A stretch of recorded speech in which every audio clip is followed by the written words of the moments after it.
روزہ سنی کی طرح کھولیں شیعہ کے حساب سے؟ تم کون ہو شیعہ سنی؟ ان کا سوال یہ ہے کہ روزہ شیعوں کی طرح کھولیں یا سنیوں کی طرح کھولیں. دیکھو بھائی، حدیثوں سے دونوں چیزیں ثابت ہیں، اور قرآن کی آیت بھی ہے کہ رات تک روزہ اپنا پورا کرو. تو جو شیعہ لوگ ہیں وہ تھوڑی دیر تک کھولتے ہیں روزہ، لیکن وہ اگر انہیں لان تان کرتے ہیں سنیوں کو، یہ بھی ٹھیک نہیں. سنی جو ہے نا، وہ بھی جب ایک دھاری سی نظر آنے لگے اندھیرے کی تب روزہ کھولتے ہیں، اور جو اہل حدیث ہیں وہ تھوڑا پہلے کھول دیتے ہیں. نبی اکرم صلی اللہ علیہ وسلم کو اللہ نے معراج کی رات میں ایسے لوگوں کو الٹا لٹکا ہوا آگ میں دکھایا جو روزہ کھولنے میں بہت زیادہ جلدی کرتے تھے. یہ جو جلدی والی حدیث ہے نا، میں نے اس میں وضاحت کی کہ آپ سفر میں ہیں اور آپ کے نے جیب میں کچھ بھی نہیں رکھ رکھا کھانے کا، تو یہ آپ کی کوتاہی ہے کہ آپ نے لمبا روزہ کر دیا. آپ ایک ٹافی سے روزہ کھول لو، اس کے بعد اپنی منزل پہ جا کے کھا پی لو. وہاں مقصد وہ ہے کہ آپ لمبا روزہ، یہ نہیں کہ آپ وقت سے 5 منٹ پہلے روزہ کھول دو، 2 منٹ پہلے کھول دو جو اہل حدیث کا، یا پھر بہت زیادہ دیر سے جیسے یہ کھولتے ہیں شیعہ لوگ. یہ پھر بھی احتیاطاً بچ جائیں گے، لیکن جلدی کھولنے والے جو ہیں وہ اللہ کے یہاں پکڑے جائیں گے، ان کے سارے روزے خراب ہو گئے. تو ہمیں جس علاقے میں ہم رہ رہے ہیں، اس میں سنی حضرات جو رہتے ہیں نا، حنفی، ان کا موقف بالکل ٹھیک ہے کہ یہ اپنا ٹائم سے اس طرح سے روزہ کھولتے ہیں. کیلنڈر اس طرح کے بنے ہوئے ہیں کہ نہ بہت جلدی ہے نہ دیر کرتے ہیں. کیا رمضان میں مرنے والے رمضان کی برکت سے بخشے جائیں گے؟ ان کا سوال یہ کہ رمضان میں مرنے والے رمضان کی برکت سے بخشے جائیں گے؟ نہیں بھائی، سب کو حساب کتاب ہونا ہے ہر حال میں. حرام کا عذاب اور حلال کا حساب سب کو دینا ہے اللہ کے یہاں. چاہے کوئی رمضان میں مرے، چاہے کوئی کعبہ شریف میں مر جائے، تب بھی اللہ کے یہاں حساب تو ہونا ہے. تو سب بیکار کی باتیں لوگوں نے ترغیب دلانے کے لیے لوگوں کو اڑا دی. اب موت تو اللہ کے ہاتھ ہے، کسی کے اختیار میں تھوڑی ہے. بڑے بڑے نیک لوگ جو ہیں، بعض لوگ باتھ روم میں مر جا تو اس کا مطلب ان کی بخشش ہی نہیں ہوگی. اگر لیٹرین میں ان کا دم نکل گیا، اگر کسی کا کعبے میں دم نکل گیا اور وہ مزاروں پہ جاتا ہو، کفر کرتا ہو، شرک کرتا ہو، پکڑا جائے گا. دیکھو اس سے تو بہت بڑا ثبوت یہ ہے نا، یہ جو تھا عبداللہ بن ابی، یہ منافقوں کا سردار، رسول پاک صلی اللہ علیہ وسلم نے اس کے منہ میں اپنا لعاب دہن ٹپکایا، اپنا کرتا دیا اسے. جب حضرت عمر کو اعتراض ہوا تو انہوں نے کہا عمر صبر کر، صبر، میرا کرتا بھی اسے بچا نہیں سکتا. اللہ نے آیتیں اتار دی جب اس کی جنازے کی نماز پڑھائی کہ آگے آپ جو ہے مشرکوں کے قبروں پہ کھڑے نہیں ہوں گے. حدیث قرآن میں آیتیں ہیں. تو ان چیزوں سے کچھ نہیں فرق پڑنے والا. آپ کے اپنے اعمال اگر درست ہوئے، عقیدہ درست ہوا، تب آپ بچو گے، ورنہ آپ چاہے کعبے میں مر جاؤ جا کے. اچھا، دنوں کی بھی کچھ فضیلت ہے، جیسے کہتے ہیں کہ بہت اچھا دن ملا، جمعہ کا دن ملا ایسے مرنے والے کو. ان کا سوال یہ ہے دنوں کی کچھ فضیلت ہے، جیسے بہت سے کہتے ہیں جمعے کا دن ملا. بالکل فضیلت تو ہے جمعے کی، جمعے کو تو عید کہا رسول پاک نے حدیث میں، لیکن وہاں حساب کتاب میں کسی قسم کی کوئی اس وجہ سے کوئی فضیلت نہیں ملنے والی کہ جمعے کے دن مرا، عید کے دن مرا، یا رمضان میں مر گیا، یا کعبے میں مر گیا. یہ کوئی فرق نہیں پڑتا، بلکہ امکان ہے اللہ کی رحمت سے کہ اس نے اتنی اچھی موت دی. اب ہماری دادی کا انتقال سجدے میں ہوا، لیکن اگر انہوں نے گناہ کیے ہوں گے تو اللہ کے ہاں تو پیش ہونا ہی ہے بھائی. ان کی روح اللہ نے وہیں سلب کر لی. کسی کی روح اللہ نے اگر لیٹرین میں سلب کر لی تو وہ کوئی ایسا تھوڑی ہے کہ وہ گناہ گار تھا، بلکہ وہ اللہ کا اپنا قرآن میں کہا نا بھائی، قوموں کی بھی مدت ہے اور ہر فرد کی بھی مدت ہے کہ اس ٹائم اس کی روح قبض ہونی. اس ٹائم وہ کہاں تھا؟ سو رہا تھا، لیٹرین میں تھا، نماز میں تھا. اس ٹائم اس کی ایک پل بھی ادھر ادھر نہیں ہو سکتا. قرآن کی آیت ہے. تو یہ جو کہا جاتا ہے کہ اللہ تعالیٰ عزت کی موت دیں، ہاں، عزت کی موت سے مراد اپنے گھر کی بستر کی موت یا شہادت کی موت، کہ اللہ کی راہ میں جو جان دیتے ہیں ہم، وہ ہے عزت کی موت. مان لو آپ شراب پی کے مر گئے تو وہ عزت کی موت ہوئی، وہ تو بے عزتی کی موت ہوئی. عزت کی موت کلمے والی موت، کہ آپ ایمان پہ آپ کا خاتمہ ہو، یہ ہے عزت کی موت. کیا طواف کرتے ہوئے وضو ٹوٹ جائے تو تیمم کر کے طواف پورا کریں؟ ان کا سوال یہ طواف کرتے ہوئے اگر وضو ٹوٹ جائے تو تیمم کر کے طواف پورا کریں؟ نہیں، وہاں تو جگہ جگہ پانی ہے. اگر آپ باہر باتھ روم میں نہیں بھی جا سکتے تو وہاں لوگ آپ کو دکھ جائیں گے وضو کرتے ہوئے. 2 گلاسوں میں پانی لیں آپ، وہیں ڈسٹ بن لگے ہوئے ہیں. میں تو ایسے ہی کرتا تھا بھائی، اگر کبھی وضو کی ضرورت ہوئی تو باہر دور جانا تو میرے بس کا چلنا بھی بہت مشکل ہوتا ہے، وہاں کافی دور دور واش روم ہے، تو وہیں وضو کر لیں اور طواف اپنا پورا کریں. اسی سوال اور جڑا ہوا ہے، کیا واش روم میں احرام اتار کر دوبارہ پہن سکتے ہیں؟ ان کا سوال یہ ہے کیا واش روم میں احرام اتار کے دوبارہ پہن سکتے ہیں؟ ایک یہ بھی مشہور کر رکھا کہ ایک بار احرام پہن لیا تو پھر اسے اتار نہیں سکتے. بھائی احرام میلا ہو گیا، اس پہ کوئی چیز لگ گئی، کوئی دھبا لگ گیا، تو بالکل آپ احرام چینج کر لیں. احرام تو ایک نیت کا نام ہے، 2 کپڑوں کا نام ہے احرام تھوڑا ہی ہے. وہ تو آپ اتار کے اپنا غسل بھی کریں اور آپ مان لو اسلام ہو گیا آپ کو، آپ اس پہ آپ کے احرام پہ بھی جو آپ منی لگ گئی آپ کی، تو آپ بدلو ہی کہ اسے، یا کسی عورت کو حیض آ گئے تو وہ تو احرام کی جو حالت ہے نا وہ تو نیت کا معاملہ ہے، تو بالکل چینج کیا جا سکتا ہے کپڑوں کو بھی، اور اتار کے دوبارہ ہی پہنا جا سکتا ہے۔ اچھا، ایک سفر میں ایک عمرہ کیا جا سکتا ہے، اس میں کوئی قید نہیں ہے؟ ان کا سوال یہ ہے کہ سفر میں ایک عمرہ کریں یا اس میں کوئی قید نہیں ہے؟ دیکھو نبی اکرم صلی اللہ علیہ وسلم کی تو سنت یہ ہے کہ ایک سفر میں ایک عمرہ، یہ پتہ نہیں لوگوں نے کہاں سے نکال لیا۔ اصل میں حیض والی عورتوں کے لیے یہ تھا کہ جب انہیں اگر حیض آ گیا اور وہ عمرہ نہیں کر پائیں تو وہ مسجد عائشہ سے احرام باندھ کے آئیں اور اپنا عمرہ پورا کر لیں، جس سے کہ انہیں دوبارہ سفر نہ کرنا پڑے اور انہیں مطلب دم نہ دینا پڑے۔ یہ انہوں نے مردوں نے ہی بنا لیا اپنی طرف سے، کسی بھی قیمت پہ مناسب نہیں ہے، نبی کی سنت نہیں ہے، یہ لوگوں نے خود ہی بنا لیا۔ بلکہ طواف کریں جو دنیا میں کہیں نہیں ملتا، کعبے کو نہاریں۔ اب جیسے میرے جیسے آدمی جس کی ٹانگ میں درد ہے، میں جا کے میں نے عمرہ کیا، اس کے بعد جو بھی طواف کرا میں نے، وہ میرے بیٹے نے مجھے اس پہ کرایا ویل چیئر پہ اوپر، میرے سے تو نہیں چلا جاتا اتنا لمبا۔ ایک طواف تو میں نے نیچے کر لیا، نیچے وہ دوبارہ جانے نہیں دیتے، تو پھر اوپر کرنا پڑے گا طواف آپ کو، تو زیادہ عمروں کی بجائے زیادہ طواف کریں آپ۔ اگر میقات میں چلے گئے تو پھر تو احرام باندھنا لازم ہو جاتا ہے۔ ہاں بالکل، میقات تو آپ پاری احرام کی حالت میں کرو گے نا، میقات میں کہاں چلے گئے، آپ کو یہیں سے احرام باندھ کے جانا پڑے گا۔ نہیں، وہاں جانے کے بعد میں عمرہ کر لیا، اس کے بعد میں جیسے یہ آپ کا وہ طائف شہر ہے، وہاں کہتے ہیں کہ وہ میقات ہے، وہاں جا کے احرام پہننا لازم ہو جاتا ہے۔ ہاں تو آپ وہ تو آپ کے لیے مجبوری ہو گئی نا، ورنہ آپ کو دم دینا پڑے گا۔ اگر آپ زیارت پہ گئے تب مدینے گئے آپ، وہاں سے بھی آپ کو آگے عمرہ کرنا پڑے گا۔ لیکن وہ یہ جو سوال کر رہے ہیں نا، یہ دوسرا سوال کر رہے ہیں کہ مکے میں رہتے ہوئے بار بار جو حضرت عائشہ کی مسجد سے جا کے لوگ احرام باندھ کے عمرے کرتے ہیں، وہ نہیں مناسب ہے، وہ نبی کی سنت کے خلاف ہے۔ اچھا، یہ تو حضرت عائشہ کا کوئی ایکسٹرا آرڈنری ایک کیس تھا، حضرت عائشہ کے لیے اس کو صلی اللہ علیہ وسلم نے فرمایا تھا۔ اگر مثلاً ہم ہندوستان پاکستان کے لوگ ہیں، باحثیت لوگ نہیں ہوتے، 80% لوگ ایسے ہوتے ہیں جن کے پاس اتنا خرچات نہیں ہے، دوبارہ جائیں یا تیبارہ جائیں، تو ان کے لیے یہ عین ممکن ہے کہ تھوڑا خرچہ کر کے وہ کسی دوسرے شہر میں چلے جائیں جتنا مدینہ ہے، جیسے یہ صحابہ سے ملتا ہے کہ مدینہ سے اگر دوبارہ آئے تو انہوں نے دوبارہ طواف عمرہ کر لیا، تو یہ کیا جا سکتا ہے؟ تو کیا وہ تو وہی تو پوچھ رہے ہیں، وہ تو ہو گیا آپ کے اوپر واجب ہو گیا۔ اگر آپ نے ایک سفر ہے نا، وہ ایک سفر ہے، لیکن مدینے کی حاضری بھی تو آپ کے سفر کا حصہ ہے، لیکن آپ نے قصداً بار بار آپ جا رہے ہیں، اور وہ پھر تو حضرت عائشہ کی مسجد بہتر ہے مدینے سے، بہت دور ہے مدینہ، پھر تو اگر آپ کو عمروں کا ہی شوق ہے، لیکن وہ سنت کے خلاف ہوگا میرے بھائی۔ تو اس لیے بار بار عمرے کرنے سے بہت بہتر ہے کہ آپ طواف کرتے رہو بار بار۔ نفلی روزہ رکھنے میں بھی سحری کا کھانا ضروری ہے؟ ان کا سوال یہ ہے نفلی روزہ رکھنے میں بھی سحری کا کھانا ضروری ہے؟ بالکل بھائی، سحری کے بارے میں تو حدیث میں نے سنا دیا آپ کو، یہ تو برکت کی چیز ہے، اور آپ کو نماز کے لیے تو اٹھنا ہی ہے، تو سحری تو ایک ایسی چیز ہے۔ اور میں تو آج کل یہ کہوں کہ اب رمضان آنے والے ہیں، جنہیں تہجد پڑھنے کا شوق ہے، بار بار کوشش کرتے ہیں، نہیں ہو پاتا، یہ ایک مہینہ ایسا ہے کہ آپ 15-20 منٹ پہلے اٹھو، 2 کر کے نفل پڑھو، اس کے بعد سحری کھاؤ، انشاءاللہ دیکھو تہجد کی عادت بھی آپ کو پڑ جائے گی ایک مہینے میں لازمی۔ کیا افطار کے وقت کی دعا قبول ہو جاتی ہے؟ ان کا سوال ہے کیا افطار کے وقت کی دعا قبول ہوتی ہے؟ بالکل بھائی، اور ہمارے ہاں اس میں بڑی کوتاہی ہے کہ ہم اپنی عورتوں کو کچن میں لگائے رکھتے ہیں، بھائی ٹھنڈا کھا لو یار، کوئی ضروری ہے گرم پکوڑیاں کھانا یا گرم کھچڑی کھانا ہے، گرم تہری کھانا؟ اپنی عورتوں کو بھی بٹھاؤ، دعاؤں کی قبولیت کی اپنی عورتوں کو بھی سہولیت دو، سارا دن انہوں نے کام کیا، وہ جو 2-4 منٹ ہیں افطار کے، اس میں تو لازمی دعا کیا کرو، کیونکہ حضور کی حدیث ہے، جو چند ٹائم بتایا حضور نے دعاؤں کی قبولیت کے، اس میں ایک یہ افطار کا ٹائم بھی ہے۔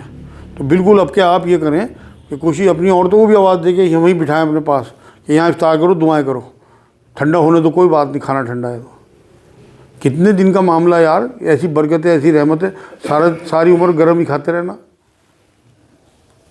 کیا زکوٰۃ قسطوں میں دے سکتے ہیں؟ ان کا سوال یہ کیا زکوٰۃ قسطوں میں دے سکتے ہیں؟ بالکل دے سکتے ہیں بھائی، لیکن یہ طے آپ کو کرنا پڑے گا کہ آپ نے ایک بار اگر زکوٰۃ جوڑ لی، چٹھا جوڑ لیا، جو آپ کے سال کا معمول ہو، رمضان ہو، رمضان سے پہلے یا جنوری میں یا 31 دسمبر کو آپ جوڑتے ہوں، جو بھی آپ کے روٹین میں ہو، اس کے بعد جتنی زکوٰۃ آپ کی بنی اسے آپ الگ کر لیں، اسے یوز نہیں کر سکتے آپ اپنے بزنس میں، اپنے گھر میں۔ اس کے بعد آپ کو جیسے جیسے مستحق ملتے ہیں آپ دیتے رہو قسطوں میں، مان لو کسی کو 5,000 دے دیا، کسی کو 10,000 دے دیا، کسی کو آپ نے دیکھا کہ ابھی یہ مستحق نہیں مل رہا ہے مجھے، آپ نے اٹھا کے رکھ دی، انہیں یوز نہیں کرنا آپ نے، تو بالکل دے سکتے ہیں قسطوں میں۔ اور آج کل تو اور پریشانی آ گئی کہ سونے کا ریٹ ہی بڑھ گیا، جن کے پاس زیورات ہیں ان کی تو زکوٰۃ ہی دگنی تگنی، بلکہ 3 گنی نہ ہو گئی ہو، 4 گنی، پچھلے سال سے 3 گنی تو ہو ہی گئی ہوگی۔ تو لازمی ہو گیا کہ وہ تھوڑی تھوڑی زکوٰۃ دے دے، لیکن حساب جوڑ کے اسے پیسوں کو الگ کر لیں۔ اگر ہم نے کسی کو دینے کے لیے کوئی اماؤنٹ رکھا ہوا ہے، نیت کر لی کہ ہم نے یہ اماؤنٹ اس کو دینی ہے، اور اس دوران میں کوئی ہماری زیادہ بڑی ضرورت سامنے آ گئی، تو کیا ہم اس پیسے کو یوز کر سکتے ہیں؟ مطلب آپ ایسی امداد کر رہے تھے یہ زکوٰۃ؟ نہیں، بس کسی کا اماؤنٹ دینا تھا ہمیں، ادھار کی بات ہے یہ، ادھار ہم نے کسی کا دینا ہے، وہ اماؤنٹ ہم نے رکھ لی اور اتفاق سے کوئی ایسی ضرورت آ گئی کہ ان کا سوال یہ ہے کہ اماؤنٹ کسی کا دینا تھا، وہ رکھا تھا، اگر ہماری ضرورت میں ہم اسے یوز کر سکتے ہیں کیا؟ بھائی اسے انفارم کر کے آپ یوز کر سکتے ہو، اگر اس کا ٹائم پورا نہیں ہوا ابھی، مان لو آپ نے 30 جنوری کا اس سے وعدہ کر رکھا اور 30 جنوری آنے والی ہے، آپ نے اس پیسے کو یوز کرنا 22 جنوری کو کہ میں 30 جنوری تک میرے پاس آ جائے گا، میں دے دوں گا اسے، اور اگر آپ نے 30 جنوری تک پیسے نہ آئے تو آپ نے 30 جنوری کو اس سے اجازت لینی ہے، اگر وہ اجازت نہ دے تو کہیں سے بھی ارینج کر کے اسے دینا ہے، وعدہ خلافی نہ ہو، کیونکہ حضور کے تمام خطبوں میں یہ جملہ ضرور ہوتا تھا کہ لوگوں وعدے کا پاس رکھنا، وعدے کی پوچھ گچھ ہوگی۔ ہم تو وعدے کو یہ کہیں کہ وہ وعدہ ہی کیا جو وفا ہو جائے، اگر وہ کسی کی دوسرے کے پیسے رکھے نا تو وہ اس کی امانت ہے، آپ امانت میں خیانت، وعدہ خلافی سب میں پکڑے جاؤ گے، یہی منافقت کی پہچان بتائی نبی نے۔ کیا پورے رمضان کے روزوں کی ایک ساتھ نیت کی جا سکتی ہے؟ ان کا سوال یہ کیا پورے رمضان کے روزوں کی ایک ساتھ نیت کی جا سکتی ہے؟ کرنی ہی چاہیے، کیونکہ اصل تو کھیل نیتی کا ہے۔ آپ چاند رات کو پورے رمضان کے روزوں کی نیت کر لو، اگر آپ نیت نہیں کرتے کسی دن آپ بھول گئے مان لو اور سحری میں بھی آنکھ نہ کھلی تو آپ کا روزہ ججے میں چلا جائے گا، تو اگر آپ نے شروع میں روزے کی نیت کر لی تو یہ آپ کے لیے بہت بہتر ہو گیا، انشاءاللہ اللہ کے ہاں درج ہو گئے آپ کے 30 روزے، آپ رکھتے رہو انشاءاللہ تعالیٰ۔ یہ جو ہم دعا پڑھتے ہیں روزہ رکھتے ہوئے بھی سومی قدیم نہ آئے من شہر رمضان، یہ کہاں تک ٹھیک ہے؟ ان کا سوال یہ ہے جو ہم فجر میں دعا پڑھتے ہیں روزہ رکھتے ہوئے، یہ کہاں تک ٹھیک ہے؟ کہیں بھی حضور سے ثابت نہیں، نہ کوئی سنت، آپ کی نیت جو ہے، آپ کا ارادہ جو ہے وہی آپ کی نیت ہے، یہ تو لوگوں نے اپنا آپ پتہ نہیں کہاں سے بنا رکھی ہیں، چاہے افطار کی دعا ہو چاہے اس کی، افطار کی دعا تو بلکہ وہ ہے کہ اللہ تیرے حکم سے ہم نے کھایا پیا اور ہماری جو رگیں جو ہیں وہ تر ہو گئیں اور ہمارے جو اجر ہے وہ تیرے پاس لکھا گیا، یہ دعا ہے۔ روزہ کن کاموں سے ٹوٹتا ہے؟ ان کا سوال یہ ہے روزہ کن کاموں سے ٹوٹتا ہے؟ دیکھو روزہ ایک تو جان بوجھ کے کھانے پینے سے، دوسرے مباشرت سے میاں بیوی کی، تیسرے اگر آپ نے جو ہے وہ کیا کہلاتا ہے یار وہ ہاتھ چلا لیے، مطلب ہست میتن جو کہلاتا ہے، عورت ہو یا مرد ہو، کیونکہ آج کل ویڈیو ایسی آ گئی کہ عورت لڑکے لڑکی سب لگے پڑے اس کام میں، تو جان بوجھ کے روزے کی حالت میں جو ہے وہ انگلش میں اسے مسٹریبیوشن کہتے ہیں شاید، ماسٹربیوشن، ہاں وہ کر لیا اگر آپ نے تو اس سے بھی آپ کا روزہ ٹوٹ جائے گا، تو یہ یا پھر آپ نے انگلی ڈال کے قے کر دی اس سے بھی روزہ ٹوٹ جائے گا۔ کیا اذان کو ہوتے ہوئے بھی کھانے پینے کی کوئی حدیث ہے؟ ان کا سوال یہ ہے کیا اذان ہوتے ہوئے کھانے پینے کی کوئی حدیث ہے؟ ہاں نبی اکرم صلی اللہ علیہ وسلم کی حدیث تو ہے کہ جب بلال اذان دیں تو تم کھاتے پیتے رہا کرو، لیکن جب ایک نابینا صحابی تھے ام مکتوم شاید نام تھا ان کا، کہ جب وہ اذان دے تو تم اپنا کھانا پینا چھوڑ دیا کرو، کیونکہ بلال جو ہے وہ دیتے تھے تہجد کی نماز کی اذان، تو لوگوں نے یہ بنا لیا، لوگ کھاتے پیتے رہتے ہیں اذان ہوتے ہوئے، یہ فجر کی اذان نہیں، یہ تو کئی بار 2-4 منٹ لیٹ بھی دیتے ہیں، روزہ تو وقت سے ہے، کوئی اذان سے تھوڑی روزہ ہے، روزہ تو وقت سے ہے، تو آپ اپنے خود جنتریے پاس رکھیں، 5-5 10-10 روپے میں جنتریے مل جاتی ہیں بازار سے کیلنڈر، ان کے حساب سے اپنے روزوں کے الارم لگا کے رکھیں۔ ایک بھائی ہیں انہیں شوگر ہے اور ڈاکٹر روزوں کو منع کرتے ہیں تو وہ کیا کریں؟ ان کا سوال یہ ایک بھائی ہے انہیں شوگر ہے، ڈاکٹر روزوں کو منع کرتے ہیں تو وہ کیا کریں؟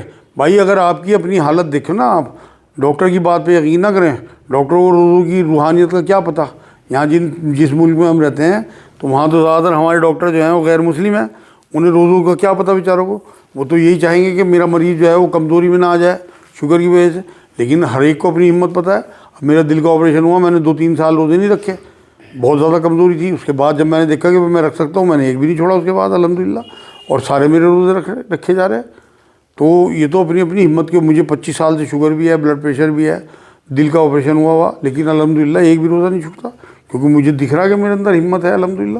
تو یہ تو خود فیصلہ کرے گا انسان، ویسے تو اللہ نے قرآن میں بیمار کو اور مسافر کو روزہ چھوڑنے کی چھوٹ دے دی کہ اسے بعد میں پورا کر لو یا فدیہ دے دو اگر کوئی بہت زیادہ ضعیف ہو۔ تو ڈاکٹر کی بات نہیں ماننی، اپنی جسم کی بات ماننی ہے کہ اس کی کیا حالت ہے۔ کیا دودھ پلانے والی عورتیں بھی روزہ رکھ سکتی ہیں؟ چھوڑ دیں۔ ان کا سوال یہ دودھ پلانے والی عورتیں روزہ رکھیں یا چھوڑ دیں؟ بالکل رکھیں بھائی، اگر ان کے اندر ہمت ہے۔ ویسے انہیں چھوٹ ہے اس بات کی کہ اگر انہیں بہت کمزوری محسوس ہوتی ہے تو ان کا بچہ جو ہے ان کے علاوہ کوئی دودھ نہیں پیتا، تو پھر تو انہیں جو ہے اگر کمزوری محسوس ہو تو ایک روزہ چھوڑ کے ایک رکھ لے، یا سارے بھی چھوڑ سکتی ہے، بعد میں فدیہ دے دے، یا بعد میں جو ہے جب سہولیت ہو، تندرستی ہو، اور اگر آگے بچے جو ہیں ان میں گیپ ہو تو وہ روزہ رکھے بالکل، کیونکہ قرآن میں اللہ نے یہ بھی کہا کہ فدیہ بھی دے دو، اور اگر تمہارے اندر آگے ہمت ہو تو روزہ بھی رکھو۔ لیکن اگر ان کا بچہ کسی اور عورت کا دودھ پی سکے، گھر میں کوئی اور عورت ہو جس کو دودھ آتا ہو، وہ دودھ اسے پلا دے، کوئی حیض میں ہو عورت وہ دودھ پلا دے اسے، یا بازار کا ڈبے کا دودھ یا بکری کا یا بھینس کا یا گائے کا دودھ لگا کے کام چل سکتا ہو اور اس کے روزے بچ جائیں تو یہ زیادہ فضیلت کی بات ہوگی، کیونکہ عبادات میں اللہ کے جو فرائض ہیں نا ان میں جتنی مشقتیں ہم اٹھائیں گے نا اتنا ہی اجر ملے گا، چاہے نماز ہو اور چاہے روزے ہوں، چاہے حج ہو، چاہے کچھ بھی زکوٰۃ ہو، مطلب جو فرض ہیں وہ ہمیں مشقتوں کے ساتھ اگر ہم ادا کریں گے اور خوش دلی کے ساتھ تو انشاءاللہ تعالیٰ بہت اس کا اجر ملے گا۔ میت یا بیمار کے بدلے کوئی دوسرا روزہ رکھ سکتا ہے؟ میت یا بیمار کے بدلے؟ اچھا، ان کا سوال یہ میت یا بیمار کے بدلے کوئی دوسرا روزہ رکھ سکتا ہے؟ نہیں بھائی، کوئی نہیں رکھ سکتا۔ یہ تو ہو سکتا ہے کہ آپ فدیہ دے دو ان کے روزوں کا، جو روزے ان کے چھوٹے، لیکن کوئی اور روزہ نہیں رکھ سکتا ان کا۔ سب سے بڑی نیکی کیا ہے؟ ان کا سوال یہ ہے کہ سب سے بڑی نیکی کیا ہے؟ بھائی سب سے بڑی نیکی جو ہے وہ 5 وقت کی نمازیں ہیں حدیث کے حساب سے۔ تو نبی اکرم صلی اللہ علیہ وسلم نے یہ بات فرمائی تھی کہ جس نے وقت پہ 5 وقت کی نماز اپنی ادا کر لی تو اس کے ایمان کی گواہی بھی دو، اور وہ مطلب ظاہر سی بات ہے کہ یہ جو کلمہ پڑھنے کے بعد جو سب سے بڑی نیکی ہے وہ نماز ہے، اسی کا حساب ہونا۔ عبادات میں سب سے پہلے جو حساب ہوگا، حضور نے فرمایا قبر میں پہنچتے سب سے پہلے نمازوں کا حساب ہونا۔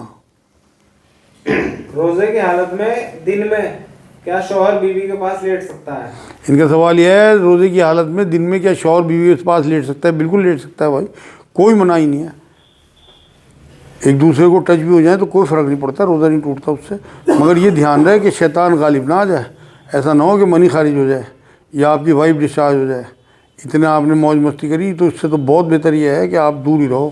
رمضان ہے ہی کتنے دن کے یار، اور راتوں میں آپ کو اجازت ہے، اللہ کا شکر یہ ہے، اور امتوں کی اجازت نہیں تھی، تو دن میں بچیں ایک دوسرے کے پاس لگنے سے، رہنے سے۔ کیوں بلوجے اپنے، کیونکہ کفارہ آسان نہیں ہے اس کا۔ اگر آپ نے جان بوجھ کے مباشرت کر لی، آپ ڈسچارج ہو گئے، تو اس کا کفارہ جو ہے نا وہ 60 روزے لگاتار ہیں، کسی کے باپ کے بس کے بھی نہیں ہے۔ رمضان میں جیسے کھانے کے ہوٹل، چائے وائے کے، ان کے بند رکھنا کیا ٹھیک ہے؟ ان کا سوال ہے رمضان میں کھانے کے ہوٹل، چائے وائے کی کیا بند رکھنا ٹھیک ہے؟ ویسے کچھ ہوٹل کھلے رہنے چاہیے، کیونکہ آپ یہ دیکھو نا قرآن میں اللہ نے بیماروں کو اور مسافروں کو تو روزے سے چھوٹ دی نا۔ اب جو باہر سے لوگ آئیں گے وہ کیا کریں گے؟ اگر ہمارے علاقے میں غیر مسلموں کے ہوٹل ہیں تو کوئی حرج نہیں، مان لو مسلمان مسافر آ رہے ہیں یہاں پہ کسی کام سے، اس سے وہاں کھا لیں گے۔ اگر مسلمان بند بھی کر دیں تو بہتر ہے، لیکن اگر کسی علاقے میں کوئی ایسا علاقہ ہے کہ صرف مسلمانی علاقہ ہے، اور جیسے حیدرآباد وغیرہ کے کچھ علاقے ایسے ہیں، تو وہاں کچھ ہوٹل کھلے رہنے چاہیے جس سے مسافروں کا جو حق ہے وہ ادا ہونا چاہیے۔ کیا گالی دینے سے، ٹی وی دیکھنے سے یا ٹوتھ پیسٹ کرنے سے روزہ ٹوٹ جاتا ہے؟ ان کا سوال ہے گالی دینے سے، ٹی وی دیکھنے سے، ٹوتھ پیسٹ کرنے سے روزہ ٹوٹ جاتا ہے؟ نہیں بھائی، نہ گالی دینے سے روزہ ٹوٹے گا، نہ ٹی وی دیکھنے سے روزہ ٹوٹے گا، اور نہ ہی ٹوتھ پیسٹ کرنے سے روزہ ٹوٹے گا، کیونکہ نبی اکرم صلی اللہ علیہ وسلم کے بارے میں بارہا حدیثیں ہیں کہ کئی بار مسواک کیا کرتے تھے دن میں روزے کی حالت میں۔ اب مسواک کا بھی اپنا ٹیسٹ ہوتا ہے، تو پیسٹ کا جو ٹیسٹ ہے وہ آپ اندر مت لو، اسے تھوک دو، احتیاط کریں تو بہتر ہے۔ مگر آپ کا سوال جو ہے میں نے اس کا جواب دیا۔ اسی طرح ٹی وی دیکھنا گناہ تو ہوگا اگر آپ نے اس میں غلط چیزیں دیکھی، کیونکہ حضور نے فرمایا ہر چیز کا روزہ ہے، جسم کے ہر اعضاء کا، آنکھوں کا بھی روزہ ہے، تو لیکن آپ گناہ گار ہو جائیں گے۔ تیسری بات آپ نے پوچھا گالی دینے سے، تو ابھی تو حدیث آئی کہ روزہ اگر تمہیں برائی اور منکر سے اور فحش سے نہیں روکتا تو اس کے بھوکے پیاسے رہنے سے اللہ کو کوئی واسطہ نہیں۔ تو آپ روزہ تو رکھ رہے، لیکن وہ اللہ تک پہنچ رہا یہ تو نہیں پتہ کہ اگر آپ گالیاں بک رہے تو آپ کو روزے نے روکا نہیں فحش اور منکر سے۔ اچھا، تراویح جیسے نفل ہے تو کیا گھر پر پڑھنا چاہیے؟ ان کا بہت اچھا سوال ہے۔ ان کا سوال یہ ہے تراویح نفل عبادت ہے تو کیا گھر پہ پڑھنا چاہیے؟ بھائی کسی کو اگر قرآن یاد ہو نا تو اسے گھر پہ ہی پڑھنا چاہیے، لیکن جنہیں قرآن یاد نہیں ہے وہ تو مجبور ہیں، وہ تو سنیں گے جا کے پیچھے کسی کے۔ تو نفل عبادت کے بارے میں نبی کی حدیث یہ ہے کہ نفل عبادت جو ہے مسجد سے بہتر گھروں میں ہے، اور اپنے گھروں کو قبرستان نہ بناؤ۔ آپ یہ دیکھیں کہ نبی اکرم صلی اللہ علیہ وسلم نے جو تراویح پڑھائی ہیں، جو قیام اللیل ہوا 3 دن، وہ حضور کے حجرے کے باہر ہی، مطلب گھر میں ہوا ہے کے حساب سے۔ حضرت عمر نے جب ترتیب دلوائی نا یہ، تب بھی خود شامل نہیں تھے، خود نے جا کے گھر ہی پڑھی۔ ابو بکر صدیق رضی اللہ تعالیٰ عنہ کے زمانے میں بھی لوگ اس طرح اکٹھے ہو کے تراویح پڑھتے تھے اپنے گھروں میں، مطلب اس طرح کی ترتیب تو نہیں تھی جو حضرت عمر نے بنا کے دی، لیکن لوگ جو ہے اکٹھے ہو گئے، جو ہے قرآن ایک کو کھڑا کر لیا آگے اور قرآن سنتے تھے، لیکن گھروں میں۔ اس مسجد نبوی میں تو حضرت عمر کی ایک بھی ثابت نہیں کر سکتا، چاہتے ہوئے دیکھی ہوتے ہوئے اکٹھا کر دیا سب کو ایک امام کے پیچھے، اور یہ کہتے ہوئے گیا کہ یہ بہت خوبصورت بدعت ہے، لیکن خود نہیں شامل ہوئے، خود گھر ہی جا کے پڑھی۔ تو گھر ہی زیادہ، کیونکہ وہ لوگ تو حافظ تھے، تو جو حافظ حضرات ہیں اگر وہ گھر میں اپنی عورتوں اور بچوں کو پیچھے کھڑ کے تراویح پڑھیں گے تو وہ زیادہ بڑی سنت ادا کریں گے اور زیادہ ثواب کا معاملہ ہوگا، کیونکہ نفل عبادات گھر میں زیادہ بہتر ہے مسجد سے۔ مگر ہمارے یہاں تو ٹرینڈ تھا بناؤ نا، فیشن ہے، اصل میں دین کو فیشن کا حصہ بنا دیا گیا۔ اب تو یہ فیشن ہے کہ ایک ابھی ہاں میں نے پڑھا ہماری مسجد میں 15 دن کا ہوگا، کیا تو کہ 15 دن کا؟ بھائی 15 دن کے بعد کیا کرو گے؟ جب کوئی چیز فرض ہی نہیں ہے تم نے کیوں اپنے پیچھے لگا رکھی ہے؟ بھائی مت پڑھو ذرا بھی، لیکن کم سے کم قرآن کو ترتیل سے تو پڑھو، اللہ کا حکم تو پورا کرو، کم سے کم 27 دن 29 دن کا تو قرآن کلام پاک پورا کرو۔ ایک بہن کا سوال ہے، ان کے شوہر نے انہیں غصے میں کہہ دیا کہ تیرا میرا کوئی رشتہ نہیں، تو مجھ پر حرام ہے، کیا طلاق ہو گئی؟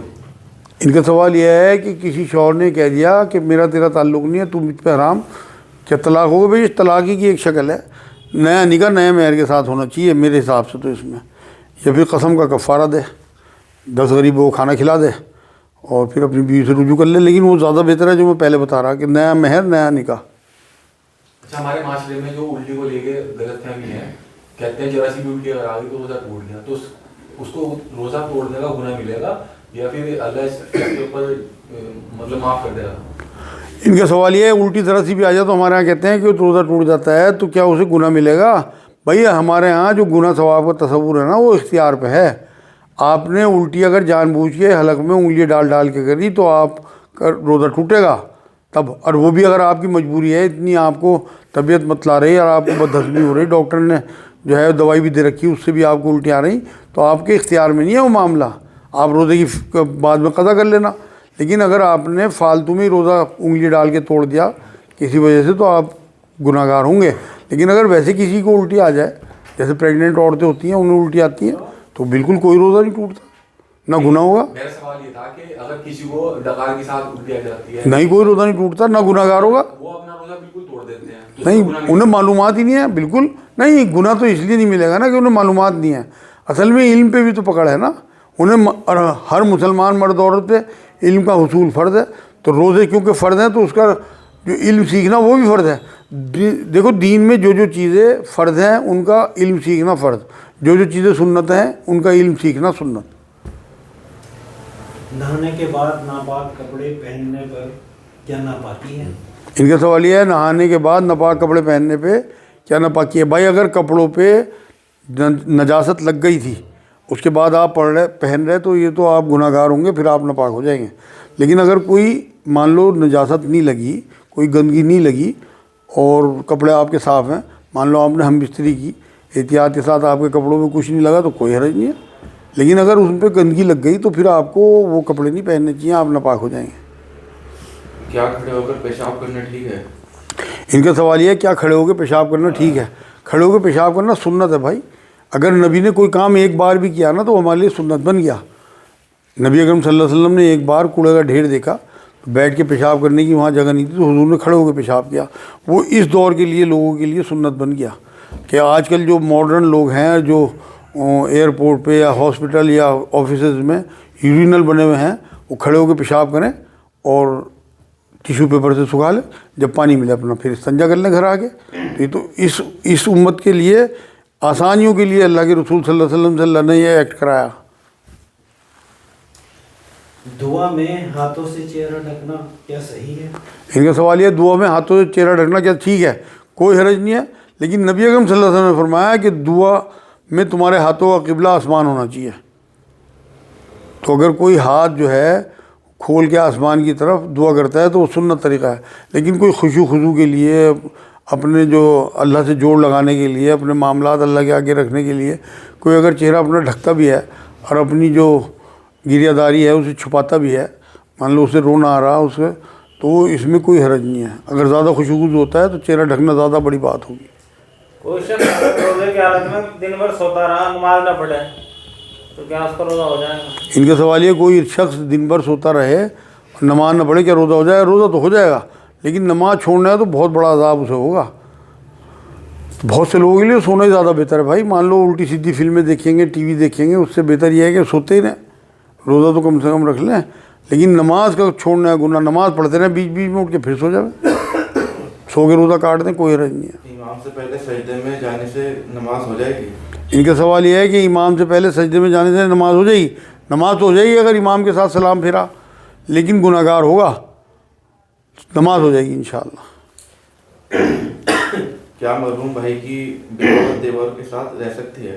ان کا سوال یہ، کیا مرحوم بھائی کی بیوہ اپنے دیوروں کے ساتھ رہ سکتی ہے؟ بھائی اگر وہ بوڑھی ہے اور اس میں سیکس کی کوئی اٹریکشن نہیں ہے پھر تو کوئی حرج نہیں، ورنہ نبی کی حدیث ہے دیور جو ہے وہ تمہارے لیے موت ہے. حدیث بتا رہا میں آپ کو. تو دیوروں سے تو اور بھابھیوں کو دور ہی رہنا چاہیے. الگ الگ یونٹ کی بات کرتا ہے اسلام، اسی لیے ہمارے یہاں تو کلچر ہو گیا کہ ایک ہی گھر میں رہتے ہیں، اور کچھ حالات بھی ایسے ہو گئے کہ بھائی چھوٹے چھوٹے گھر ہیں، اس میں سارے بھائی ایک ساتھ، ان کی بیوی بھی. لیکن اسلام کا یونٹ یہ نہیں ہے.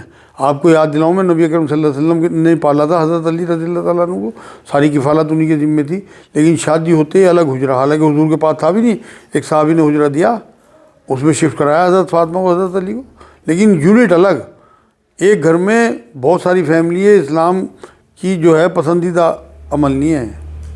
لیکن اگر وہ ویسی ہے نا، مجبور ہے کہ اسے بچے ہی پالنے اپنے اور بوڑھی ہو گئی تو وہ کفالت بھی ان کے ذمے ہیں جیٹ دیوروں کے، تو پھر کوئی حرج نہیں ہے. روزے میں انہیلر یوز کرنا کیا ٹھیک ہے؟ ان کا سوال یہ، روزے میں انہیلر یوز کرنا کیا ٹھیک ہے؟ بھائی اگر اسے اتنی سانس کی بیماری ہے تو اس پہ تو روزہ ہے ہی نہیں، وہ فدیہ دے دے. لیکن کبھی کبھی کوئی اگر ایک آدھا روزہ ایسا ہو کہ اسے مجبوری میں انہیلر یوز کرنا پڑے تو اسے چھوڑ دے، روزے کو بعد میں قضا کر لے جب اس کے حالات ٹھیک ہوں. لیکن انہیلر سے کیونکہ دوائی بھی ہوتی ہے، آکسیجن بھی ہوتی ہے، اس میں روزہ ٹوٹ ہی جائے گا. الٹی آنے کا تو سوال ہو ہی چکا، انجیکشن لگانے سے بھی روزہ ٹوٹ جاتا ہے؟ اگر طاقت کا انجیکشن ہوگا تو بالکل روزہ ٹوٹ جائے گا. لیکن اگر آدمی ایسے ہی انجیکشن لگاتا ہے کہ بیماری کا، اس سے کوئی روزہ نہیں ٹوٹتا. نماز میں دھیان بھٹکتا ہے، کیا نماز ہو جائے گی؟ ان کا سوال یہ ہے، نماز میں دھیان بھٹکتا ہے کیا نماز ہو جائے گی؟ نماز تو ہو جائے گی بھائی. کسی بھی حدیث یا قرآن کی آیت میں یہ نہیں لکھا ہوا کہ آپ نے دل لگا کے نماز پڑھنی ہے. نماز فرض ہے آپ کے اوپر، دل لگانا فرض نہیں ہے، لیکن دل لگنا چاہیے. خشوع خضوع والی نمازیں جو ہیں وہ اللہ تک بہت اسپیڈ سے پہنچتی ہیں، اور اس کا بہترین طریقہ یہ ہے کہ آپ اپنی نمازوں کی نگرانی کریں. کوشش تو یہ کریں کہ آپ جو ہے وہ تکبیر اولیٰ سے نماز کا انتظام کریں. 5-4 منٹ پہلے پہنچا کریں مسجد، تکبیر اولیٰ ملنی چاہیے. تو جو لوگ تکبیر اولیٰ کا دھیان رکھتے ہیں نا، ان کی کبھی نماز نہیں نکلتی. اور وہاں جا کے جب بیٹھیں گے ماحول بن جائے گا، 2-4 منٹ پہلے مسجد میں گھر سے وضو بنا کے گئے، جا کے جو سنتیں ہیں، دیکھو 4 سنتیں تو ظہر سے پہلے، عصر سے پہلے ہی ہیں، اور 2 سنتیں مغرب سے پہلے. حالانکہ یہاں پڑھی نہیں جاتی کیونکہ مغرب کی اذان کے فوراً بعد، لیکن ہیں 2 سنتیں نبی نے پڑھی. اسی طرح فجر کی 2 سنتیں ہیں. اگر آپ گھر سے پڑھ کے بھی جا رہے ہیں سنتیں، تو آپ ایک ماحول کے حساب سے اپنا مائنڈ آپ کا بن گیا. تو جو لوگ تکبیر اولیٰ کی پابندی کرتے ہیں نا، ان کی کبھی نماز نہیں نکلتی. اور جو نماز کی پابندی کرتے ہیں، جو جماعت، اس کے بعد جماعت کی پابندی، اور جو جماعت کی پابندی کرتے ہیں اس کی کوئی نماز نہیں نکلتی کبھی. تو اس لیے آپ ٹارگیٹ اپنا تکبیر اولیٰ کو رکھیں، جس سے کہ آپ کی جماعت بھی نہ نکلے. اور اگر خدا نہ خواستہ کبھی تکبیر اولیٰ نکل بھی جائے تو آپ کی جماعت نہیں نکلے. اور دوسرا ٹارگیٹ آپ کا جماعت ہوتا، تاکہ آپ کی نماز نہ نکلے کبھی بھی. اگر جماعت کبھی نکل بھی گئی تو آپ گھر پہ پڑھ دیں، مسجد میں جا کے پڑھ دیں، لیکن آپ کی نماز کبھی قضا نہیں ہوگی. پھر الحمدللہ میری تو آج تک کبھی کوئی نماز قضا نہیں ہوتی، کیونکہ ٹارگیٹ جو ہے وہ صحیح فکس ہوا ہے. تو جو اللہ میرا وہی تمہارا. یہ میں جو بار بار کہوں نا میری نماز قضا نہیں ہوتی، وہ ترغیب کے لیے ہے، کوئی اپنی شان نہیں ہے. یہ اس کی توفیق ہے. وہ آج میری ٹانگیں توڑ دے، گھر ڈال دے، مجھے ایک بھی نماز نہ پڑھ پاؤں میں، اس کی اپنی مرضی کے اوپر ہے، اس کی توفیق پہ ہے. کیا جمعے کی نماز کسی وجہ سے چھوٹ جائے تو وہ کس شکل میں نماز ادا کرے؟ ان کا سوال یہ ہے، جمعے کی نماز اگر کسی شکل میں چھوٹ جائے تو کس طرح سے نماز ادا کرے؟ ظہر پڑھ دے. جمعہ جو ہے بہت سارے لوگوں پہ جمعہ فرض ہی نہیں ہے، واجب ہی نہیں ہے، عورتوں پہ، بچوں پہ، مسافر پہ، بیمار پہ. تو کبھی ایسی کوئی مجبوری ہو جائے تو نماز نہ چھوڑے، بس ظہر میں ادا کر دے. اپنے مردوں کو بزرگوں کے پاس دفنانا بھی افضل ہے. ان کا سوال یہ ہے اپنے مردوں کو بزرگوں کے پاس دفنانا افضل ہے. بھائی اگر تمہیں پتہ ہے کہ بزرگ ہے، تمہیں تو اسی کا نہیں پتہ. بھائی میں نے پچھلے ہفتے تمہیں ایک حدیث سنائی تھی کہ جب کسی نے یہ کہا کہ یہ جنتی ہے تو حضرت ابو ہریرہ رضی اللہ تعالیٰ نے یہ بات کہی کہ کسی کو یہ نہ کہہ دینا کہ یہ جنتی ہے، شہید ہے، کیونکہ یہ تو اللہ کے پاس ہے معاملہ. حضور کے ساتھ جو ہے وہ ایک صحابی لڑ رہے تھے اور ایک صحابی نے آگے ان کی بڑی تعریف کی کہ بڑی شجاعت سے لڑ رہے. حضور نے دوزخی ہے، اور اس کے بعد وہی ہوا کہ ان کے اتنے زخم لگ گئے کہ ان سے برداشت نہیں ہوا، انہوں نے خودکشی کر لی. وہیں بالکل سامنے شاید سنی ہو آپ لوگوں نے حدیث. تو پھر یہ تو اللہ کو پتہ ہے کون کس حال میں مرے گا میرے بھائی. اچھا ایک سوال ہے میرا. اکثر علماء کرام یہ حدیث بیان کرتے ہیں کہ رمضان کے اندر جو ہے نفلوں کا ثواب جو ہے اس کے برابر ہے اور فرض ہے. اور بخاری کی حدیث جو ہے مطلب یہ بہت کمزور حدیث کو بیان کی جاتی ہے عام طور پہ. اور بخاری کی حدیث میں اللہ کے رسول نے فرمایا کہ رمضان کے اندر کسی بھی اعمال کا جو ثواب ہے اس کی کوئی قید نہیں. اللہ رب العزت میں وہ اپنے فضل و کرم سے جتنا چاہے اس کو بڑھا دے. تو یہ حدیث کیوں نہیں بیان کی جاتی بمقابلے اس کے کہ وہ ضعیف حدیث بیان کی جاتی بہت کم؟ اصل میں نیتوں کے حساب سے بڑھوتری ملے گی لوگوں کو. تو یہ ترغیب دلانے کے لیے 1 کا 70 یا نفلوں کا فرض کا جو ہے معاملہ یہ تو رکھ دیا گیا. جیسے قرآن میں اللہ نے کہا کہ اللہ 1 کا 700 دے گا نیکی کا، اس سے زیادہ بھی. اب کتنا یہ تو نہیں پتہ. اب 1 کا 70 دے دیا، کتنے 70 جو ہے وہاں ہنسا جو ہے انگنت کے لیے بیان ہوتا ہے عرب میں. تو وہ اس کی انہیں پتہ ہی نہیں ہے بھائی، جو علماء بیان کر رہے ہیں انہیں یہ پتہ ہی نہیں 70 کا ہنسا جو ہے انگنت کے لیے ہے. تو وہ جو 70 کا ہنسا جہاں جہاں ہے نا تمہارے ذہن میں جو ہے وہ انگنت آنا چاہیے. کتنا بھی لاکھوں کروڑوں اور وہ اجر دے سکتا ہے. ایک حدیث ہی بیان کی جاتی ہے کہ رمضان میں شیاطین قید کر دیے جاتے ہیں. اس کا مطلب یہ ہوا کہ گناہ ختم ہو جانے چاہیے. لیکن ہم دنیا میں دیکھتے ہیں کہ مسلمانوں کے علاوہ اور بھی قومیں ہیں اور وہ اپنی روش پہ چلتی رہتی ہیں اور ان کی روش تو اسلام کے خلاف ہی ہے. تو یہ بات کہیں صحیح نظر نہیں آتی. ذرا بتا.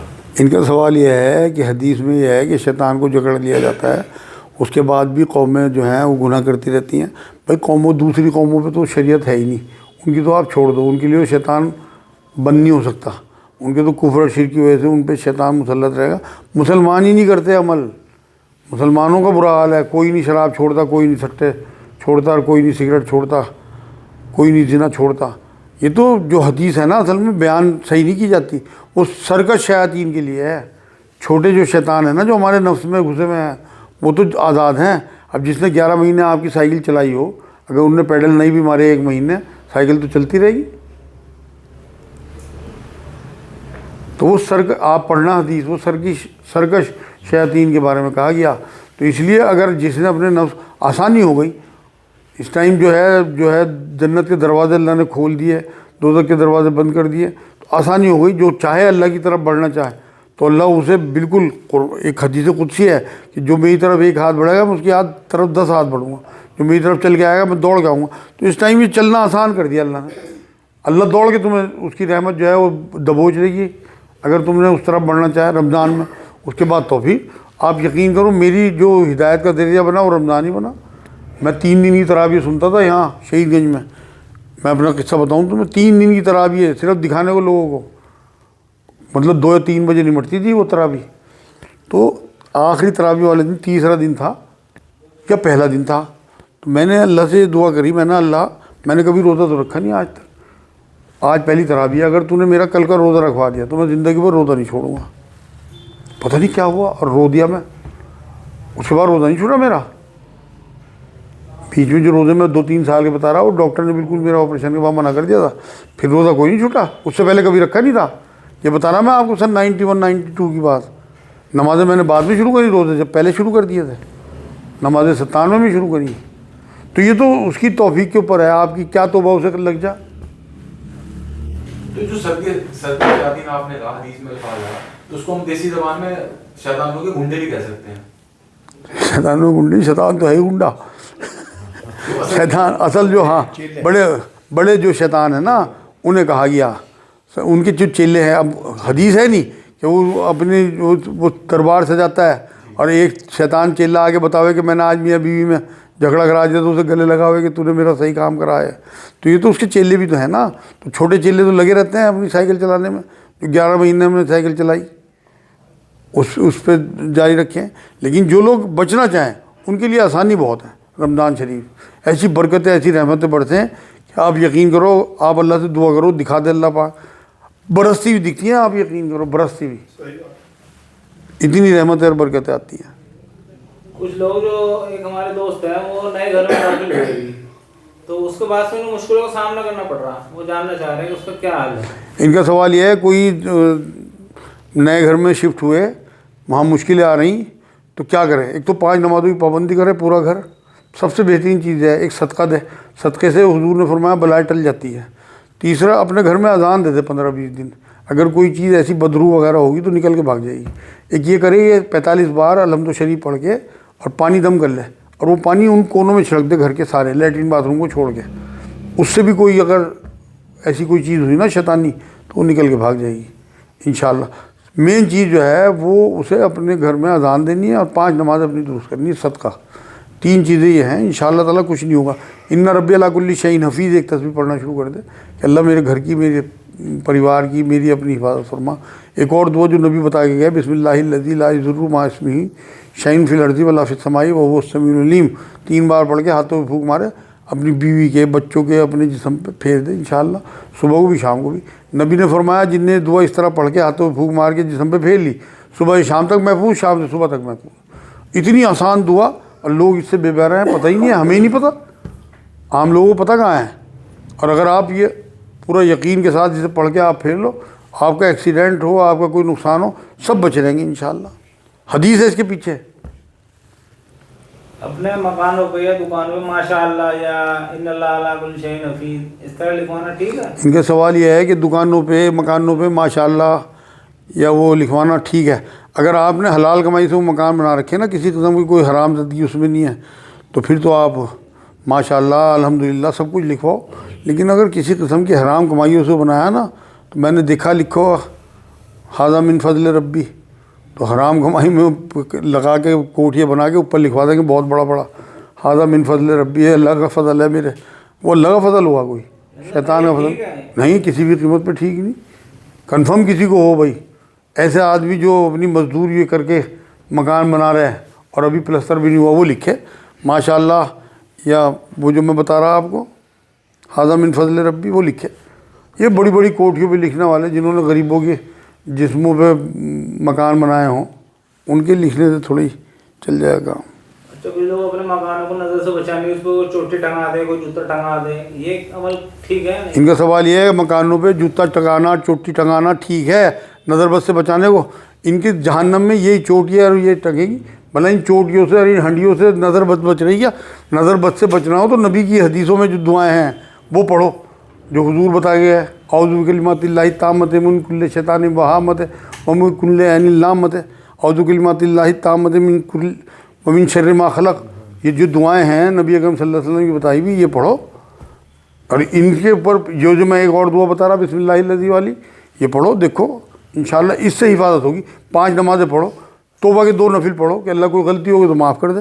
دن بھر کے گناہ ڈیلیٹ کرا لو، رات کو نفل 2 نفل پڑھ کے وطروں سے پہلے عشاء میں کہ اللہ دن میں جو غلطیوں میں معاف کر دے. میرا تو اپنا معمول یہی ہے بھائی، کیونکہ چوک تو ہوتی ہیں، غلطی ہوتی ہیں لازمی. یہ تھوڑی کہ آپ نے ہنڈیا لٹکا لی اور جا کے سٹے کا نمبر لگا دیا. واہ بھائی واہ، اللہ کو کوئی بدھو نہیں بنا سکتا میرے بھائی. کرو جاؤ کچھ ہی.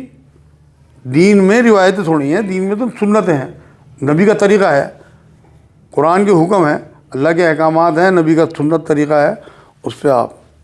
حضور علیہ السلام کا ہم پر سب سے بڑا حق کیا ہے؟ ان کا سوال یہ نبی اکرم صلی اللہ علیہ وسلم کا ہم پہ سب سے بڑا حق کیا ہے؟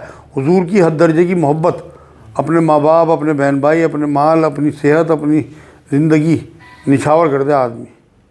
یہ سب سے بڑا حق ہے حضور کا، ہمارے ماں باپ سے بھی زیادہ، کیونکہ ہمیں اللہ، ہمیں قرآن، ہمیں دین نبی نے دیا، ورنہ ہمیں کیا پتہ اللہ کیا ہے. قرآن لانے والے وہ، اللہ کی پہچان دینے والے وہ، ہمیں اسلام دینے والے وہ، ہمیں ایمان دینے والے وہ، تو سب سے زیادہ حقیق ان کا ہے۔ اللہ کی پہچان کس نے دی ہمیں کیا پتا اللہ کون، وہی تو بتا کے گیا ہے۔ اچھا گھر کے عورتیں کہتے ہیں ہنسنے سے وضو ٹوٹ جاتی ہے کیا؟ ان کا جب سوال یہ ہے کہ ہنسنے سے وضو ٹوٹ جاتا ہے کیا؟ نہیں، بالکل نہیں۔ کھلکھلا کے ہنسنے کو حضور نے منع کیا، اس سے دل مردہ ہو جاتے ہیں، یہ تو حدیث ہے، لیکن کھلکھلانے سے وضو ٹوٹنا یہ کہیں نہیں۔ وضو ٹوٹنے کی اور علامتیں ہیں، گیس پاس ہو جا، لیٹرین آ جا، پیشاب آ جا، منی آ جا، دھات آ جا، لیکوریا آ جا عورت کو، یہ ہیں علامتیں۔ اگر کسی کا معدہ اتنا کمزور ہو کہ اس کو بار بار ہی خارج ہوتی ہو نماز کے دوران بھی، تب وہ کیا کرے؟ ان کا سوال یہ ہے اگر کسی کو بار بار یہ خارج ہوتی ہو نماز کے دوران بھی تو وہ کیا کرے؟ بھئی یہ شرعی عذر ہوا اس کا۔ اگر اسے بالکل ہی گیس کی تمام دوائیاں کرنے کے بعد بھی اس کی گیس لیک ہوتی رہتی ہے تو وہ ایک نماز کا وضو کرے، اور اس نماز کے بیچ میں بھی اگر اسے وضو ٹوٹ جاتا ہے تو اپنی نماز پوری کرے، اگلی نماز کا الگ وضو کرے، لیکن اس کی نماز ہو جائے گی۔ لیکن بات یہ ہے پہلے اس نے ساری 10-20 سال دوائیاں کھا لی ہوں، ایسا نہ ہو کہ 2-4 بار اس نے گیس پاس کری، اسے دیکھا کہ بھئی اب تو جو ہے وہ میں ٹھیک نہیں ہونا، خود ہی نہیں طے کرنا۔ اگر آپ کی بیماری ٹھیک نہیں ہو رہی پھر آپ کو جو ہے وہ یہ شرعی عذر میں کہلاتا ہے معاملہ۔ یہ جو تراویح کے بعد میں وطر پڑھا دیتے ہیں اور آپ کہتے ہیں تہجد میں جو آخری نماز وطر کی ہونی چاہیے، پھر بھی اس کے بعد لوگ نفل پڑھتے ہیں تہجد میں اٹھ کر کے، تو معاملہ کون سا ٹھیک ہے؟ ان کا سوال یہ ہے کہ تہجد کے بعد وہ تراویح کے بعد جو وہ وطر پڑھا دیتے ہیں تو وہ ٹھیک ہے یا آدمی تہجد کے بعد؟ اصل میں تراویح جو ہے نا وہ تہجد ہی کی نماز ہے، حضور نے اجازت دے دی تراویح کے ساتھ وطر پڑھنے کی، لیکن جو لوگ قیام اللیل کرتے ہیں بعد میں نماز پڑھتے ہیں آگے، انہیں امام کے ساتھ وطر نہیں پڑھنے کی ہے۔ ایک تو وطر ویسے بھی نفل عبادتوں کے لیے حکم یہی ہے کہ اپنے گھروں میں ادا کرو، جیسے میں بتا رہا تراویح کے لیے، اسی طرح سے وطروں کے لیے بھی یہی حکم ہے۔ تو جن لوگوں نے تہجد اٹھ کے پڑھنی ہے بعد میں تو وہ لوگ وطر بعد میں پڑھیں۔ حضور کی حدیث ہے واضح کہ وطروں کو اپنی آخری نماز بناؤ، تو چھوڑ دیں۔ ہم تو کبھی نہیں پڑھی، ہم نے تو آج تک ایک بھی نہیں پڑھی، شاید میں نے پوری زندگی میں، میرے تو یاد ہے نہیں۔ ہو گیا آج کے لیے الحمدللہ، باقی انشاءاللہ پھر کریں گے رمضان شریف۔